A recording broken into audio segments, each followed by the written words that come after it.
श्री रुद्र में भगवान महादेव को बहुत ही सुंदर नामों से पुकारा जाता है। उन्हें कहा जाता है नमो नीलग्रीवाय च शितिकंठाय च। दूसरी जगह पर कहा गया है नमो रोहिताय स्थपतये वृक्षाणाम पतये नमः। तीसरी जगह पर कहा गया नमः सस्पिंजराय त्विषीमते पथीनाम पतये नमः।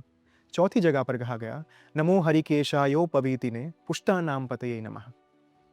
यहाँ पर भगवान को हरिकेश बताया गया, वृक्षों के अधिष्ठाता बताया गया, नीलग्रीव बताया गया, जिनका कंठ जो है वो नीले रंग का हो चुका है, वैसे भगवान नीलग्रीव को यहाँ पर पूजा जाता है।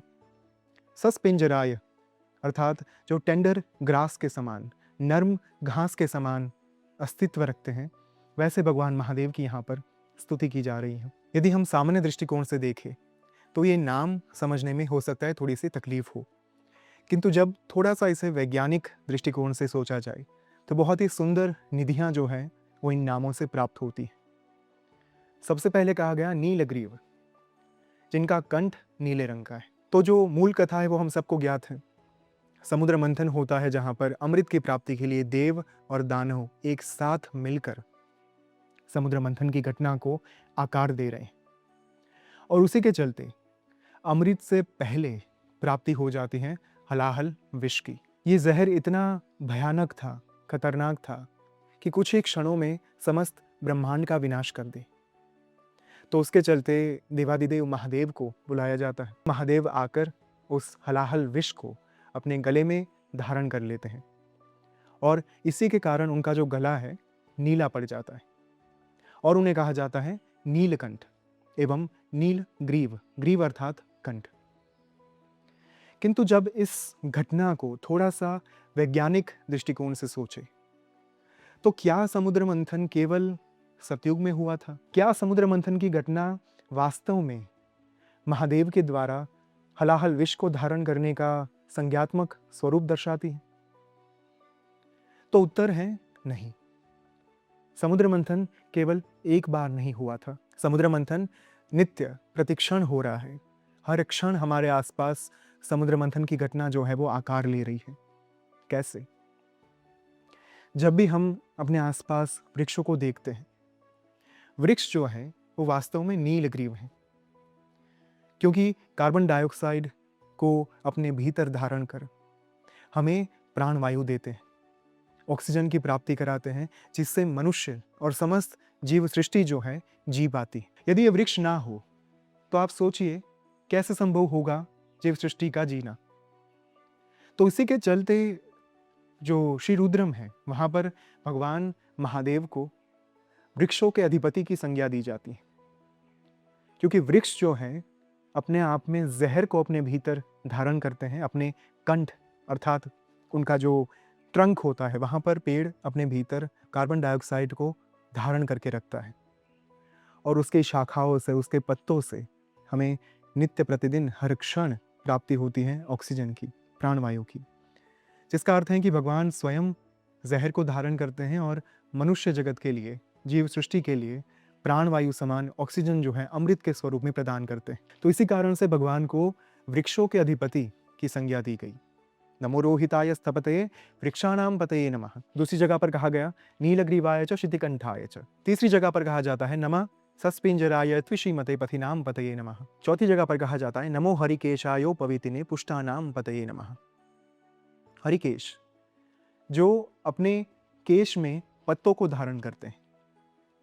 तो वास्तविक तौर पर यदि आप देखें तो हमारे जो पौराणिक काल के ऋषि मुनि थे, उन्होंने इस बात का अंदाज़ा लगा लिया था कि यदि वृक्ष ना हो तो कहीं ना कहीं कोई भी जीव जो है अपना जीवन जी ही ना पाए। तो उसी के चलते उन्होंने पर्यावरण के संरक्षण के लिए ये जो स्तुति है वो लिखी, और कहीं ना कहीं इस स्तुति के द्वारा उन्होंने ये कहने का प्रयास किया कि यदि हम पेड़ को नहीं बचाएंगे, यदि हम भगवान शिव को जो हर एक वृक्ष में बसते हैं, निवास करते हैं, यदि उन्हीं को काट देंगे, वो जो हलाहल अपने कंठ में धारण किए बैठे हैं, वो हलाहल इस पर्यावरण में घुल जाएगा, जिसके चलते समस्त जीव सृष्टि जो है उसका नाश हो सकता है। तो जब जब आप देखते हैं आइस एज, जब भी युग परिवर्तन होता है, सतयुग से त्रेता में, त्रेता से द्वापर में, और द्वापर से कलयुग में, हर बार बीच में एक आइस एज आता है। ये बात स्वामी जी ने कही थी एक बार अपने प्रवचन के दौरान कि प्रत्येक आइस एज जो है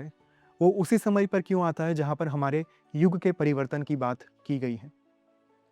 तो उस आइस एज के पहले ऋषि मुनियों ने इन घटनाओं को देख लिया था, जहाँ पर जीव सृष्टि जो है वो जी नहीं पाती थी और फिर से एक बार एक ऐसा युग शुरू हो जाता था जहाँ पर कुछ समय के लिए हमारी धरती निर्जन हो जाती थी और फिर से एक बार एक नए युग का आरंभ होता था। फिर से आइस एज खत्म होता था और हम नए युग में प्रवेश करते थे। तो ये जो पूरी घटना है कहीं ना कहीं अपने आप में श्री रुद्रम का वैज्ञानिक महत्व दर्शाती है। और केवल इतना ही नहीं, आप देखिए जो पहला ही मंत्र दिया गया है, नमस्ते रुद्रमन्यव उतोतैषवे नमः, नमस्ते अस्तु धन्वने बाहुभ्याम उतते नमः। जहाँ पर यदि आप उसका शाब्दिक अर्थ देखें तो ये कहा गया है कि हम भगवान रुद्र के क्रोध को नमन करते हैं, उनके गुस्से को नमन करते हैं। तत्पश्चात कहा गया हम उनके धनुष को नमन करते हैं, उनके बाणों को नमन करते हैं। इशु इशु अर्थात बाण। नमस्ते अस्तु धन्वने बाहुभ्याम उतते नमः, उनकी दोनों सशक्त भुजाओं को हमारा नमन है। तो ये हुआ शाब्दिक अर्थ। किंतु और जब गहराई में थोड़ा सा गूढ़ार्थ देखने का प्रयास करें तो ये प्रश्न अवश्य उठना चाहिए कि भगवान रुद्र के क्रोध को क्यों नमन किया जाता है। हमारे यहाँ पर तो हमेशा शास्त्र ने कहा कि क्रोध एक नकारात्मक वृत्ति है, नकारात्मक भाव है, जिसको दूर ही करना चाहिए और क्रोध से हानि ही होती है। तो यहाँ पर हम जो मूल प्रधान देवता हैं भगवान रुद्र, उनके क्रोध को क्यों नमन कर रहे हैं। तो हमेशा यहाँ पर अच्छे और बुरे के भाव में नहीं बात जो है वो सोची जाती। कभी भी विज्ञान ये नहीं कहता कि ये अच्छा है और ये बुरा है। विज्ञान की भाषा में यदि हम सोचें तो हमेशा एक काइनेटिक एनर्जी होती है, एक पोटेंशियल एनर्जी होती है, एक गति ऊर्जा होती है, एक स्थिति ऊर्जा होती है। उसमें ना ही कोई सही है ना ही कोई गलत है। तो भगवान रुद्र का जो क्रोध है कहीं ना कहीं अपने आप में, जैसे बारिश की मौसम शुरू होने वाली होती है उस समय पर उसके ठीक पहले वातावरण में जो गर्मी होती है, जो भाप होती है, जिसके चलते प्रत्येक मनुष्य को लगता है कि अब जी नहीं पाएंगे हम और बहुत ही गर्म लू का सामना करना पड़ता है। तो वो जो क्रोध है भगवान रुद्र का, वो ठीक वैसा ही है। क्या वो बुरा है? बिल्कुल नहीं। बारिश के पहले ये जो मौसम होता है, यदि ये मौसम ना हो तो बारिश ही संभव नहीं हो सकती। यदि बारिश ही संभव ना हो तो एक भी जीव जी नहीं पाएगा। जल के बिना कोई जीवन नहीं। तो हमेशा क्रोध जो है वो बुरा नहीं होता। क्रोध भी एक प्रकार की ऊर्जा ही है। ये मैटर करता है कि उस ऊर्जा का प्रयोग किस भाव से और किस तरीके से किया जा रहा है। एक अग्नि जो पूरे वन को जला देती है, जब वो अनियंत्रित हो जाती है तब वो किसी भी चीज को, किसी भी वस्तु को जला सकती है।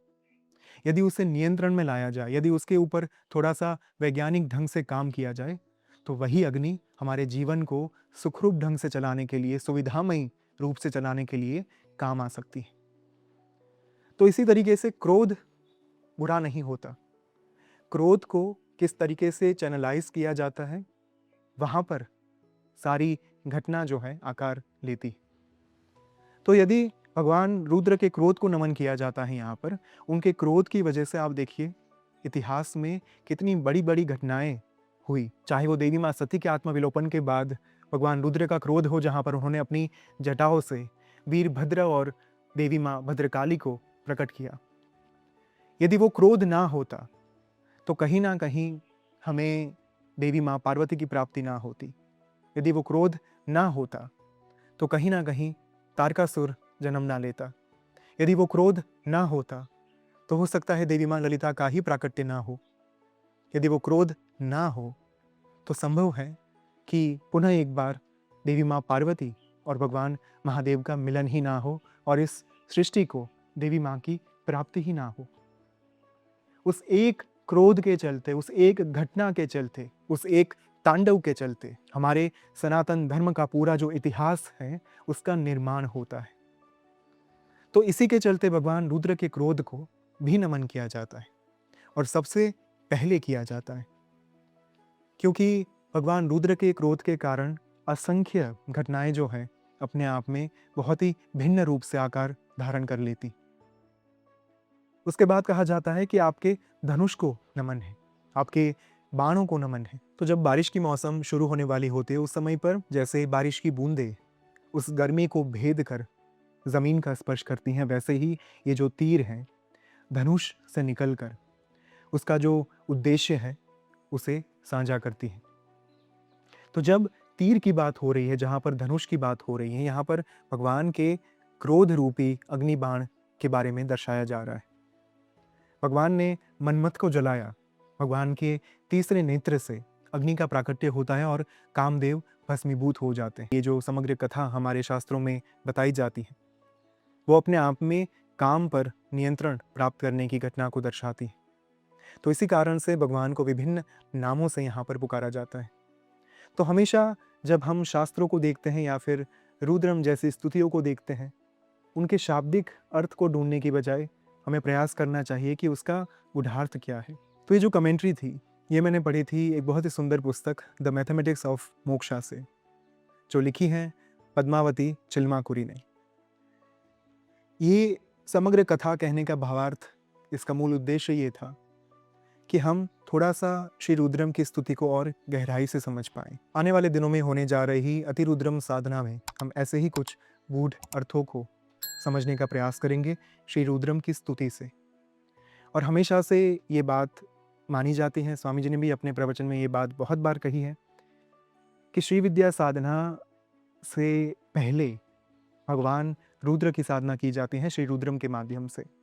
उन्होंने अपने एक प्रवचन में कहा भी था कि जब आप श्री यंत्र को रिवर्स कर देते हैं, उल्टा देते हैं, जब उसके 4 त्रिकोण नीचे हो जाते हैं और 5 त्रिकोण ऊर्ध्व हो जाते हैं, यानी कि अपवर्ड ट्रायंगल हो जाते हैं, तब उसी यंत्र पर भगवान रुद्र की उपासना होती है, जिसे हम कहते हैं कापालिक साधना। और ये जो कापालिक साधना है ये अलग अलग माध्यम से की जा सकती है। सबसे पहला और उत्कृष्ट माध्यम है श्री रुद्रम। तत्पश्चात ओम नमः शिवाय मंत्र अर्थात पंचाक्षरी मंत्र, मृत्युंजय मंत्र जो त्रयंबक मंत्र के नाम से भी जाना जाता है। तो इन माध्यमों से भगवान की पूजा वहाँ पर की जाती है, जो श्री विद्या साधना का एक अभिन्न अंग माना जाता है। तो श्री बद्रिका आश्रम की पावन भूमि पर अतिरुद्रम साधना का आयोजन हुआ है। 2 अगस्त से शुरू कर 5 सितंबर तक ये साधना जो है यहाँ पर 33 दिन के लिए होने जा रही है। और यदि आप देवी माँ की साधना के लिए अग्रसर हैं, यदि आप श्री विद्या साधना के मार्ग पर भी आगे बढ़ना चाहते हैं, तो ये साधना आपके लिए एक अमोघ साधना साबित होगी। तो जो सारी नेसेसरी डिटेल्स हैं वो यहाँ पर आपको डिस्क्रिप्शन बॉक्स में दी गई है। अतिरुद्रम साधना हमारे लिए बहुत ही इंपॉर्टेंट साबित होने जा रही है, क्योंकि ये श्रावण महीने में होने जा रही। श्रावण महीना जो है भगवान शिव की उपासना के लिए सर्वोत्तम माना जाता है, सर्वोच्च माना जाता है। और श्रावण के महीने में शाम को अर्थात सूर्यास्त के पश्चात भगवान रुद्र की उपासना, उनका यज्ञ ब्रह्मास्त्र के समान साबित होता है। तो हमारे पास वो अवसर है जहाँ पर हम उनकी उपासना कर पाए जिन्होंने स्वयं अपने मुखारविंद से श्री विद्या देवी माँ को प्रदान की, जिन्होंने स्वयं ये कहा कि राज्यम देहि शिरोदेहि न देयम षोडशाक्षरी, अर्थात हे देवी, जब आप अपने भक्त पर, अपने साधक पर, अपनी संतान पर प्रसन्न हो तब उसे राज्य जो है दान में दे दो। यदि फिर भी आपका साधक संतुष्ट ना हो तो उसे अपना मस्तक काटकर दान में दे दो, किंतु एक अयोग्य साधक को श्री विद्या साधना अर्थात षोडशाक्षरी मंत्र जो है वो कभी अर्पण मत करना। तो ये कहा जाता है कि जब तक आप महादेव की उपासना नहीं करते तब तक महादेवी की उपासना पूर्ण नहीं मानी जाती, और जब तक आप महादेवी की उपासना नहीं करते तब तक महादेव की उपासना पूर्ण नहीं मानी जाती। तो हमारे पास वो अवसर है जहाँ पर हम महादेव को पुकार पाए, उनको आवाहन दे पाए, उनकी कृपा को अपने जीवन में धारण कर पाए अतिरुद्रम साधना के माध्यम से। कुल मिलाकर हम 14,641 बार श्री रुद्रम का जप करने वाले हैं, जो एक अतिरुद्रम की पूर्णाहुति को दर्शाता है, जहाँ पर हम महादेव के विभिन्न नामों से नमकम और चमकम के माध्यम से उन्हें पुकारेंगे। पूरे श्री रुद्रम में निहित जो गूढ़ार्थ हैं उसे समझने का प्रयास करेंगे। ये साधना सबके लिए है, महादेव सबके हैं, भोलेनाथ हैं, और चाहे आप उन्हें बिल्वपत्र प्रदान करें, चाहे आप उन्हें अन्य कोई भी वस्तु अर्पण करें, उन सभी चीज़ों का सहर्ष वे स्वीकार करते हैं। तो आपको कभी ये सोचने की आवश्यकता नहीं है कि अतिरुद्रम साधना जो है वो अपने आप में केवल उत्कृष्ट साधकों के लिए ही है, ये साधना सबके लिए है क्योंकि महादेव हम सबके हैं। तो आपके साथ बहुत ही जल्द मुलाकात होगी इस भूमि पर अतिरुद्रम साधना में। धन्यवाद। ओम श्री मात्रे नमः।